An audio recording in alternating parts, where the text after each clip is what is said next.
Hi, this is Gina Wagers, and this is the building data analysis protocol that I created for the HD Carnes building, which is where I currently work. It is an alternative school that houses both middle and high school. And the focus of this data analysis protocol is this cycle from taking larger sets of data and kind of breaking it down and making it usable for all staff within the building. So that starts with the goal or the target end in mind.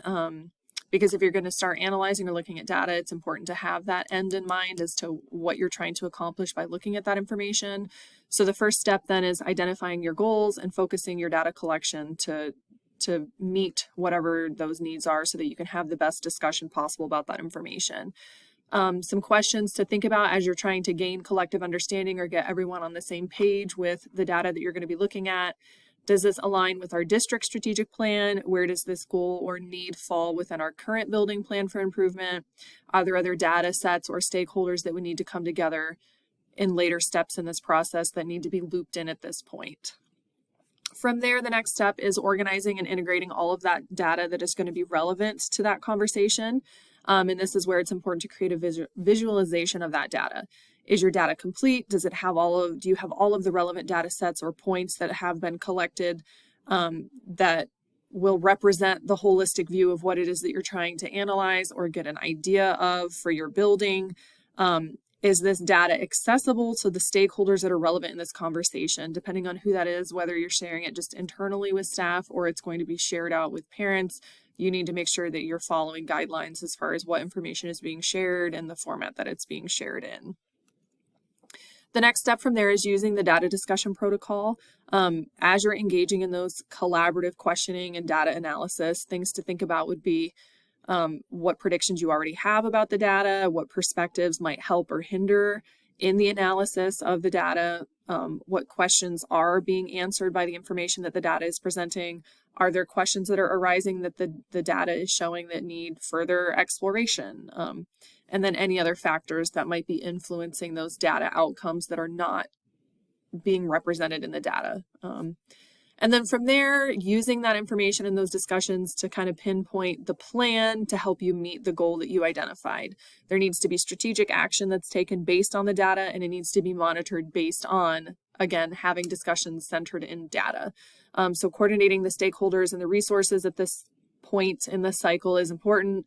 Identifying if there's a problem within an existing system that we already have, if something needs to be adjusted or corrected within a curriculum or a program. Or is there an adjustment that needs to be made and monitored elsewhere? Or is it best addressed by creating and implementing something new? And what stakeholders would need to be informed on board with that? And how is that decision going to align with those goals, which kind of brings you back to the beginning of the cycle and reevaluating those goals, making sure they're aligning with the data you're looking at so that you're making the best data-informed decision that's going to support students and staff. So really focusing on step 3 in this cycle or this process where you're having those discussions once all of the data is collected and presented in a way that is easy for staff to understand and look at. I've created this building to classroom cycle data discussion protocol that helps stakeholders, especially staff that work in the school themselves, to kind of work through those steps in the process to take larger sets of information and kind of guide them into figuring out how that applies to them at their level that they're working, whether it's a classroom or support staff role, so that they can be supportive of the processes and things that are happening in the building to support student success.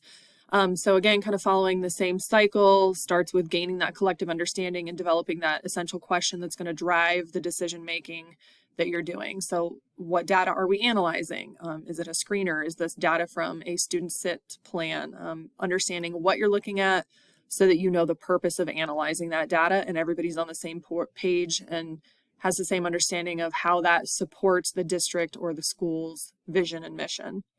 From there, again, organizing that data.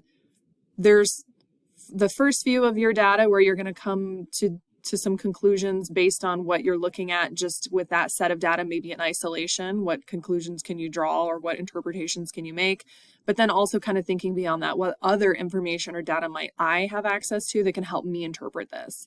As a classroom teacher, my attendance for that student in my class might be relevant to the screener information that I'm looking at. So understanding that there's other information that might need to be shared or pulled together from stakeholders that are going to be having this conversation. From there, step 3, taking a closer dig into that data, a second view of that, and as you're collaboratively doing this together, questioning, coming up with further analysis that might need to be done in order to really come up with a plan to address what the data is telling stakeholders. So what questions are being answered, and again, tying that back in with the goals, right? Is this aligning with what we're currently trying to do? Is it aligning with something that we already have in place, or is it telling us that we need to put something in place for students? And then what questions are arising because of the data, right? What goals are we currently not meeting? Is there something that we need that we do not currently have? And then helping to make those connections to other stakeholders or resources that are available within the school.